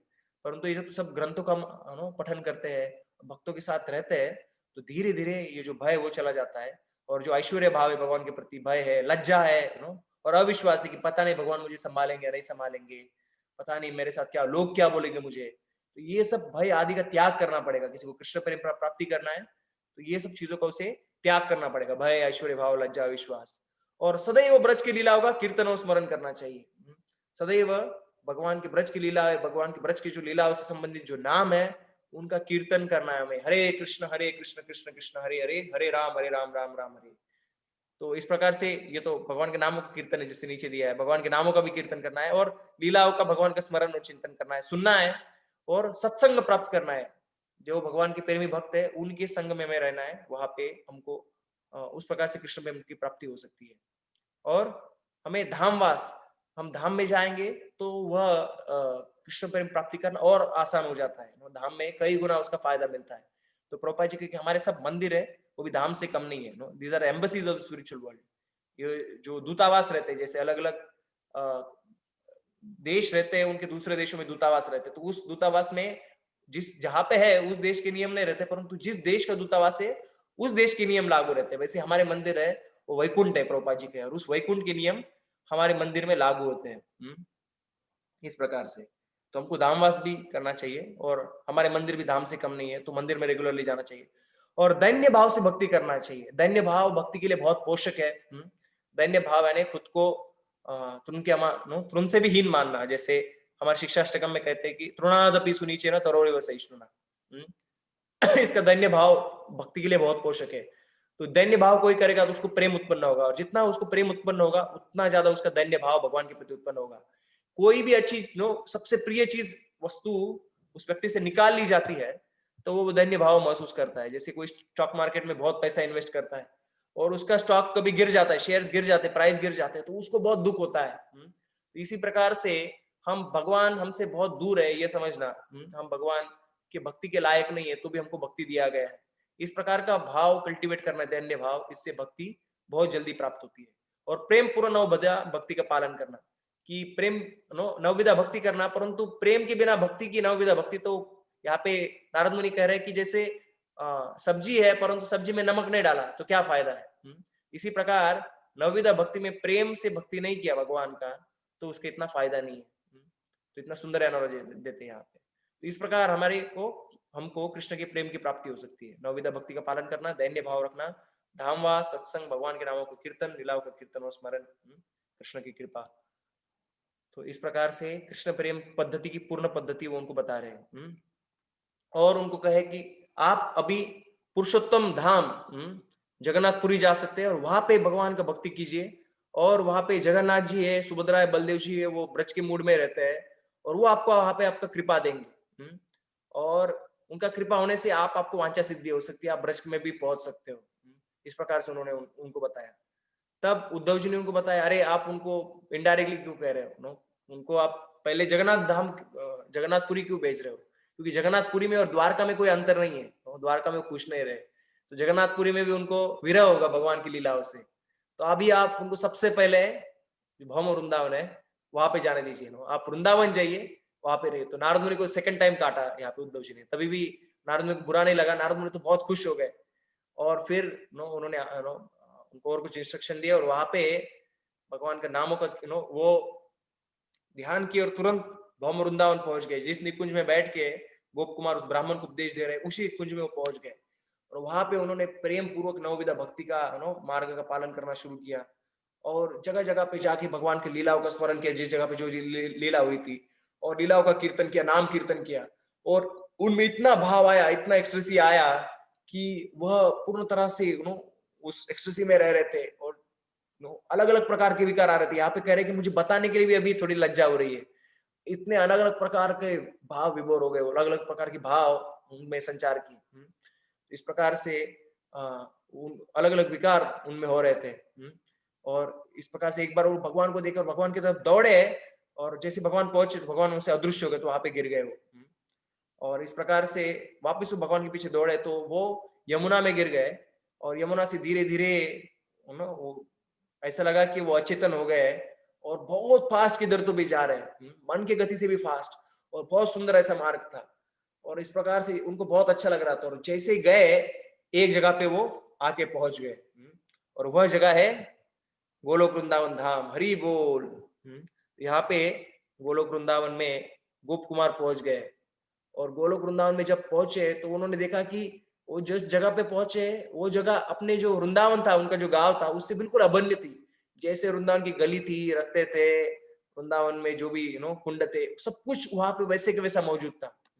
और लोगों का चलने का तरीका, बात करने का तरीका, लोगों का हाव भाव, शैली, वो सब कुछ भगवान का जो भौम वृंदावन है वैसे ही वहां पे था। और वहां पे कुछ लोग दिखे, वो भगवान के लिए फूल तोड़ रहे थे, और वो फूल तोड़ रहे थे, उनके पास वो गए और वो पूछे उनको कि अरे हम कहाँ पे पहुंचे, ये कौन सी जगह है ये। तो वो कुछ बात नहीं कर रहे थे, वो अपने प्रेम में ही थे, तो उनमें विशेष प्रेम दिखाई दे रहा था। उनको पता चला कि ये धूर्त कृष्ण की कुछ चाल है, तो उनको बुरा नहीं लगा उसका। और फिर एक बूढ़ा आदमी उनको दिखाई दिया, एक बहुत सुंदर, उनको बहुत सारे महल वो सब दिखाई दिया, गांव दिखाई दिया, और वहां पे गए तो वो सब मधुरता का सार था, मधुर से भी मधुर था वो जगह। और वहां पे दधी मखने का आवाज आ रहा था, कंगन का आवाज आ रहा था, भगवान के नामों का कीर्तन का आवाज आ रहा था। और वहां पे बूढ़ा आदमी कृष्ण कृष्ण कहते हुए रो रहा था। उन्होंने पूछा ये कहा, कौन सा गाँव है? तो उन्होंने कहा यहाँ का राजा कौन है, ऐसे पूछा उन्होंने। तो उन्होंने कहा कि यहाँ का राजा है कृष्ण के पिता नंद बाबा। तो जैसे उन्होंने सुना कृष्ण के पिता नाम नंद बाबा, कृष्ण का नाम सुनते ही वापस वो एक्सटेसी में आके वहां पे गिर गए वो। और वहां पे फिर उनको उठाया, उस बूढ़े आदमी ने बड़े कुशलता से उनको उठाया, और वो पूछे उनको कि अरे आज कृष्ण कहाँ पे खेलने गए? तो वो उनको कहे कि कृष्ण बहुत दूर, एक बुढ़ी औरत को पूछे कृष्ण कहाँ पे गए खेलने के? तो उन्होंने कहा कि कृष्ण बहुत दूर वन में खेलने गए, और डेंस फॉरेस्ट में, और हम सब लोग उनकी राह देख रहे हैं, और कृष्ण शाम तक नहीं आएंगे तो हम हमारे प्राण छोड़ देंगे। इस प्रकार से उन्होंने कहा। तो यह आके ब्रज के जो गेट था वहां पे आके बैठ गए कृष्ण का वेट करते हुए, और उन्होंने देखा कि वहां पे अलग अलग लाखों करोड़ों चमत्कार हो रहे, हर क्षण में इतने चमत्कार हो रहे वहां पे, ऐसा अद्भुत ऐश्वर्य, ऐसा अद्भुत माधुर्य उस जगह का। इस प्रकार से, और जब थोड़ा समय और हुआ तो उन्होंने देखा कि हवा में धूल उड़ा हुआ था, बहुत सारा धूल ऐसा हवा में था, और धीरे धीरे मुरली का आवाज सुनाई दिया। पहले तो दूर से मुरली का थोड़ा थोड़ा आवाज सुनाई दे रहा था, फिर धीरे धीरे मुरली के मॉड्यूलेशंस भी सुनाई दे रहे थे, मुरली का आवाज बढ़ रहा था। और जैसे मुरली का आवाज आ रहा था तो सब व्रत से सब गोपियां आए, वो सब बाहर आई, और कुछ गोपियां उनकी तरफ दौड़ी, जैसे जो सीनियर गोपियां थी उनके उनके स्तनों से दूध निकलना चालू हुआ, और सब लोग भाव विभोर होकर कृष्ण की तरफ देख रहे थे। जो पक्षी है पशु है सब भी वहां पे उस तरफ देख रहे थे, वेट कर रहे थे, वो भी उनकी तरफ दौड़े। तो इस प्रकार से सब जब दौड़े उनकी तरफ, और कृष्ण जब और सामने आए, उन्होंने कृष्ण को देखा तो कृष्ण ने उनको तरफ देखा, और कृष्ण कहा हे श्रीदामा, आपके परिवार का कमल को खिलाने वाला जो सूर्य है, आज ये स्वरूप यहाँ पे आ गया है। तो उनका नाम यहाँ पे प्रकट किया है, जो गोप कुमार है उसका स्वरूप, उसका जो स्वरूप सिद्धि, उसका जो स्वरूप है उसमें उसका नाम स्वरूप है गोलोक वृंदावन में। और वो है वो श्रीदामा का परिवार का भाग है, श्रीदामा राधा रानी के भाई है, तो राधा रानी का परिवार से वो।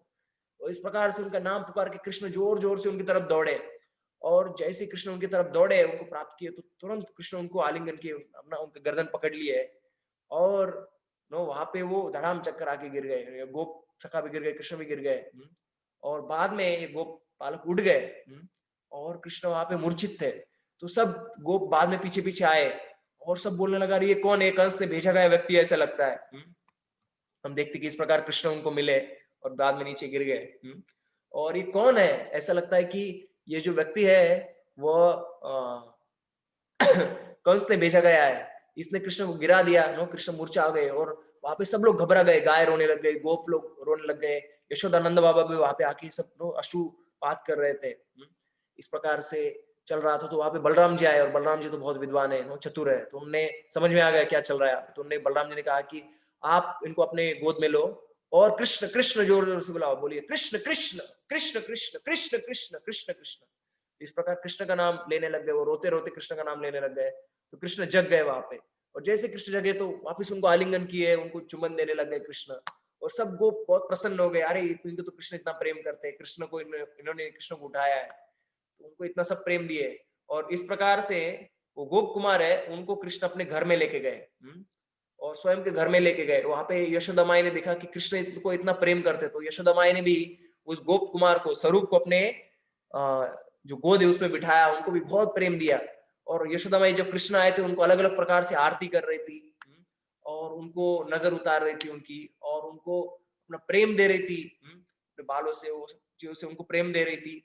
और यशोदा को लग रहा था कि कृष्ण को बचाने के लिए मैं उनको कहाँ पे रखूं, अपने शरीर में छिपा लूं, उनको वापस अपने अपने जो उदर है उसमें वापस उनको ले लूं, कहाँ पे रखूं कृष्ण को, इस प्रकार उनका हवा हो रहा था। तो तब कुछ समय बाद यशोदा ने कहा कि चलो कृष्ण, आपको अभी नहाने का समय हो गया, आपको नहलाना चाहिए।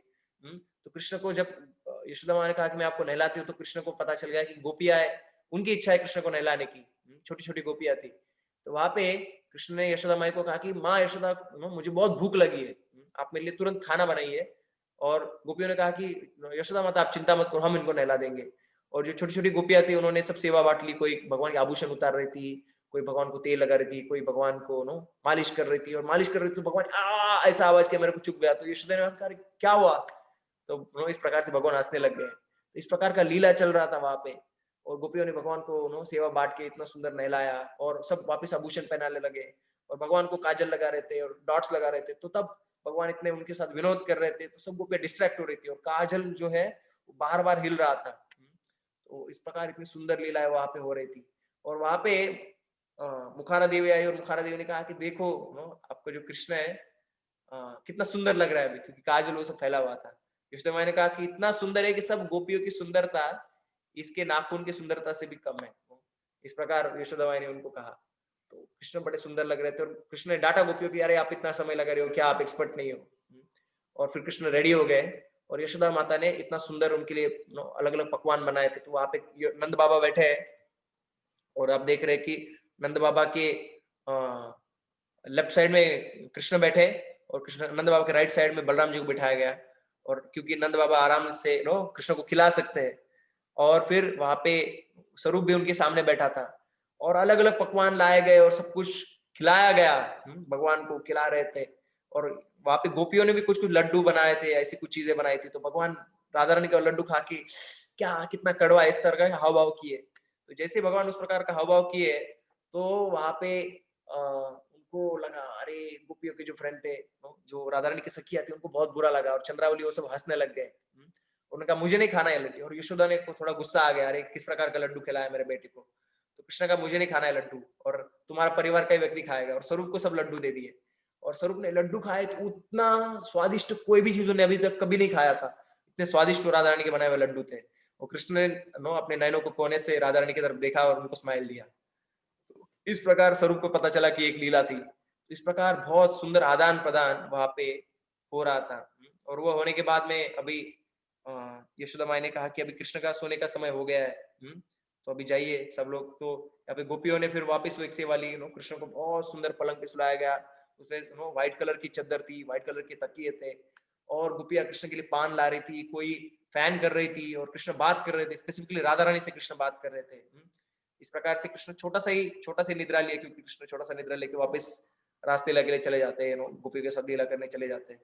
तो ऐसी सुंदर सुंदर लीलाओं का वर्णन इस भाग में हमको दिखाई देता है। तो आज हमने तो यहाँ पे मैं आपको विराम दूंगा आज के सत्र का। हरे कृष्णा। तो ये सब लीला हमको इस बृहद भागवतामृत में दिखाई देती है। और कल और क्या राधा रानी का क्या कृपा हुआ स्वरूप पे, ये हमको पता चलेगा कल के आखिरी के सत्र में। तो जो दूसरा भाग है हम कल कवर करेंगे। हरे कृष्णा।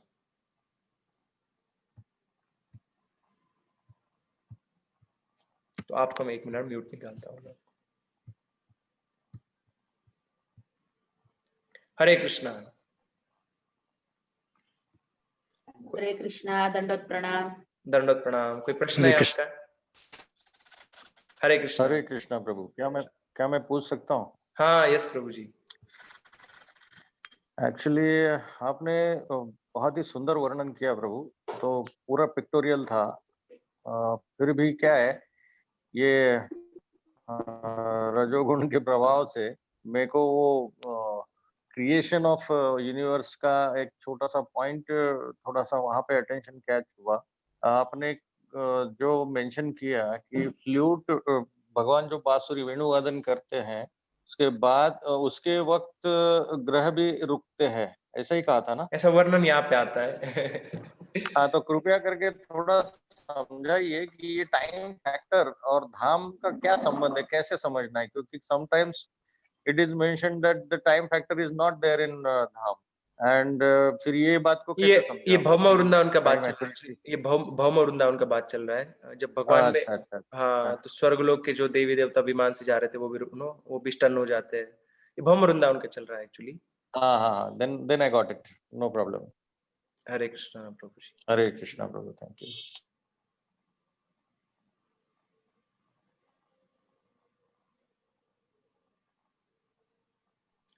हरे और कृष्णा। एक छोटी सी बात है प्रभु। यस जैसे प्रभु जी। एक्सपांशन का जो बोले ना आप, नारद मुनि ने वहां पे मेंशन किया, हम्म। तो एक बार चैतन्य चरण प्रभु ने भी मुझे बताया था कि each and every soul can expand in at least 7 types, ऐसा कुछ है।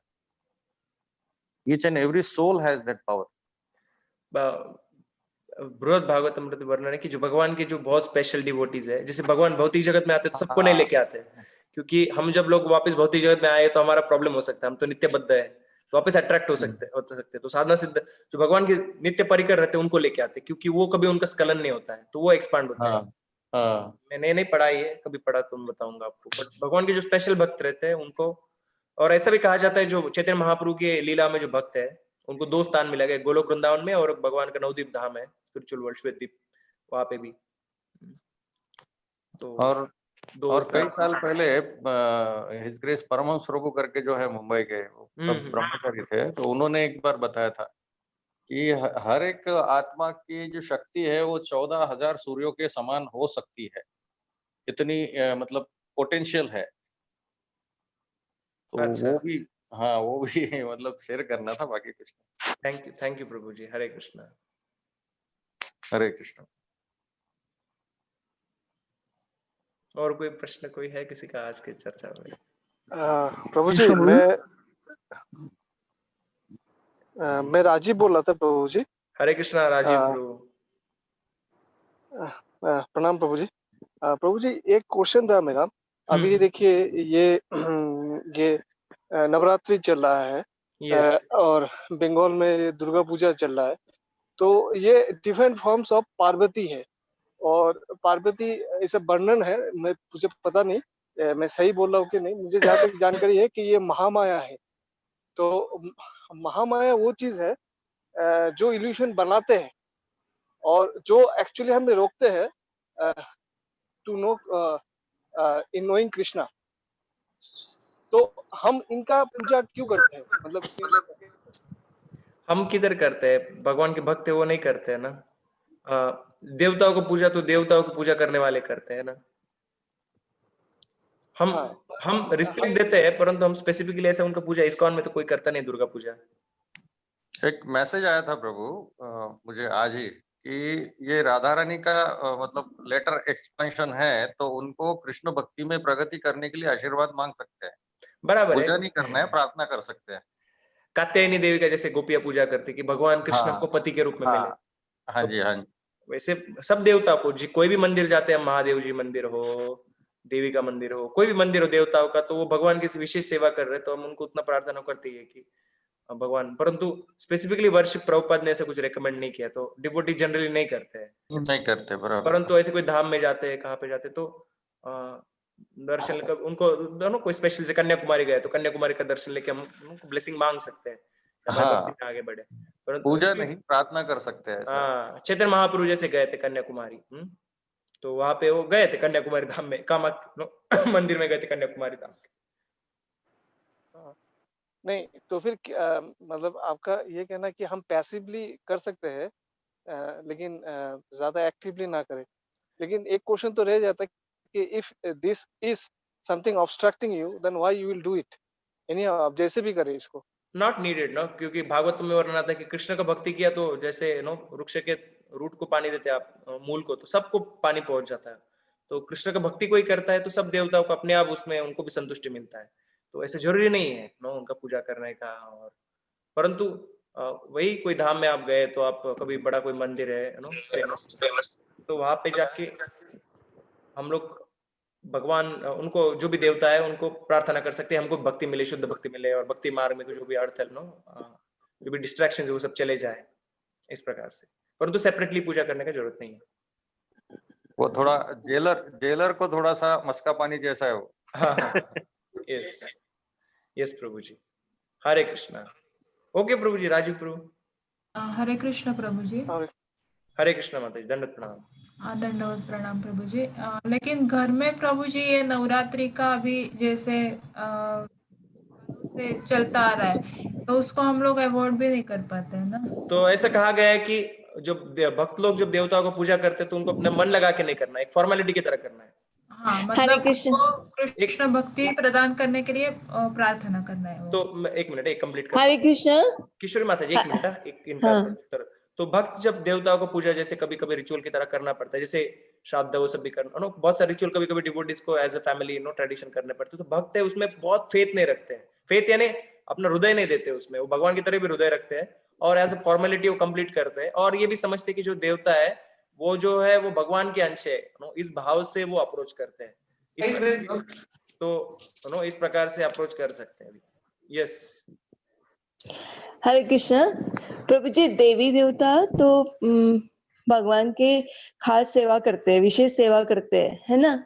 तो हमने उनको प्रार्थना तो जरूर करनी है।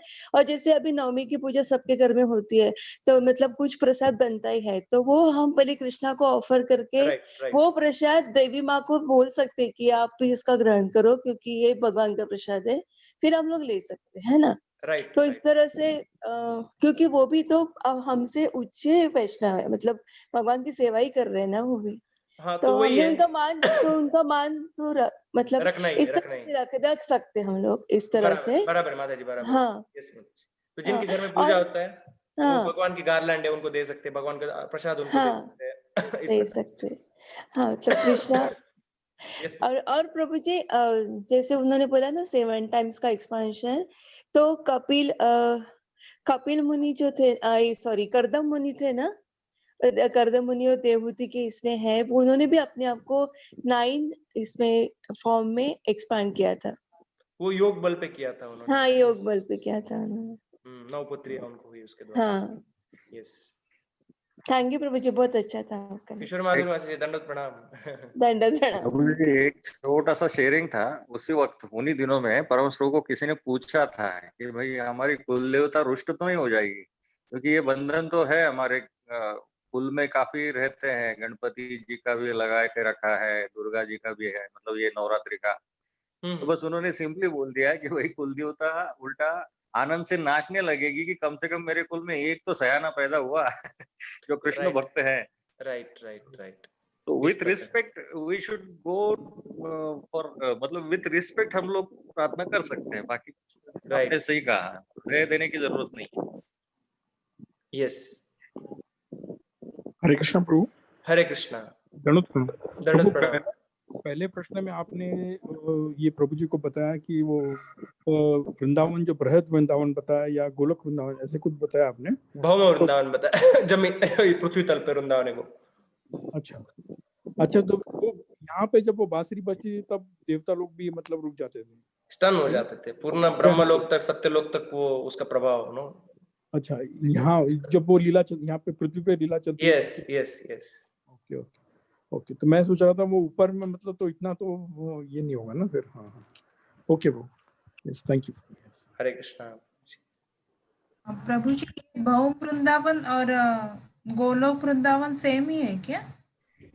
भौम वृंदावन इस धरती पर भौतिक जगत में भगवान का वृंदावन का एक्सपेंशन नो, सदैव भगवान वहां पे निवास करते हैं, परंतु जब भगवान यहाँ पे आते हैं तब वो दिखाई देते हैं, अदरवाइज अदृश्यमान भगवान वहां पे रहते हैं नो, सदैव उनका निवास यहाँ पे रहता है। और जो परफेक्टेड है, जिस प्रभुपाद कहते हैं हर एक वृक्ष अभी भी कल्पतरु वहां पे, परंतु आपको समझना तो गोस्वामी होना पड़ेगा। तो भौम वृंदावन और वृंदावन में कोई अंतर नहीं है। गोलोक वृंदावन और भौम वृंदावन एक ही है, एक ही समान है।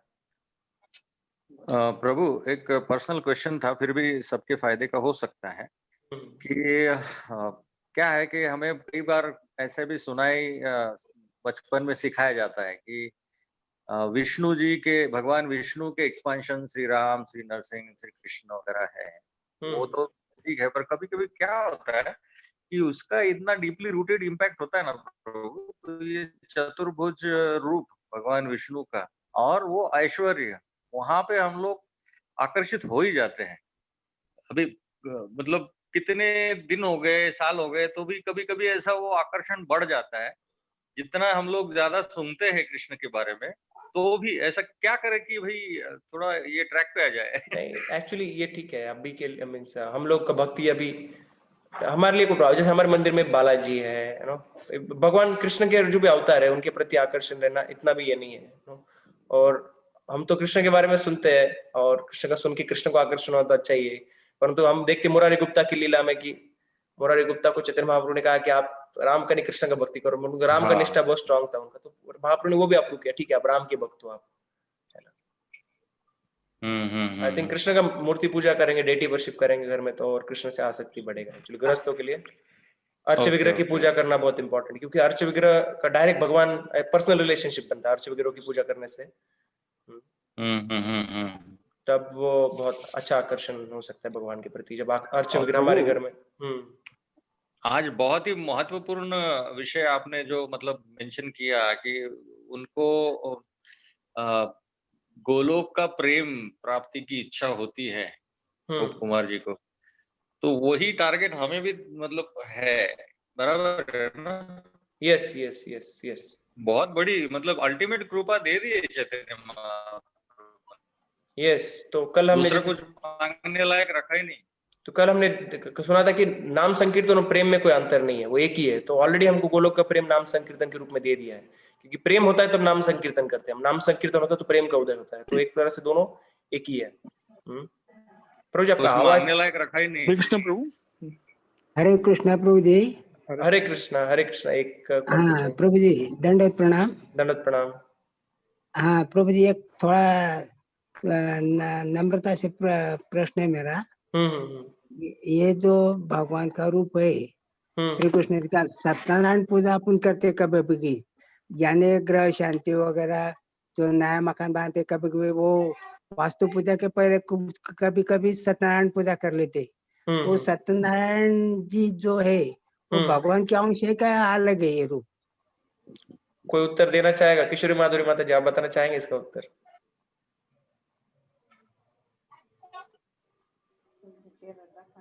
नहीं।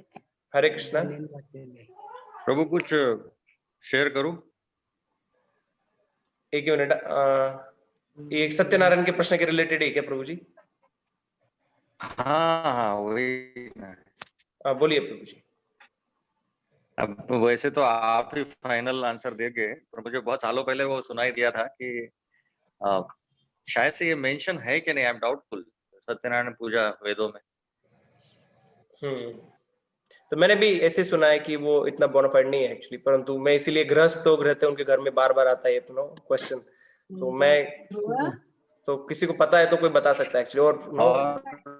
और हिज ग्रेस राधा गोपीनाथ प्रभु जो है हमारे मुंबई के, तो उन्होंने एक बार बोला था, उनको किसी ने प्रश्न पूछा था कि ये जो वास्तु गृह शांति, वास्तु शांति जो भी बोलते हैं, उसके वक्त हमने क्या करना है? उन्होंने सिंपली एक ही आंसर दे दिया था कि बस वैष्णव को बुलाओ, उनकी प्रसाद सेवा करो और नाम संकीर्तन करो, हरि नाम संकीर्तन, हो गई वास्तु शांति। आपले का नाव आहे?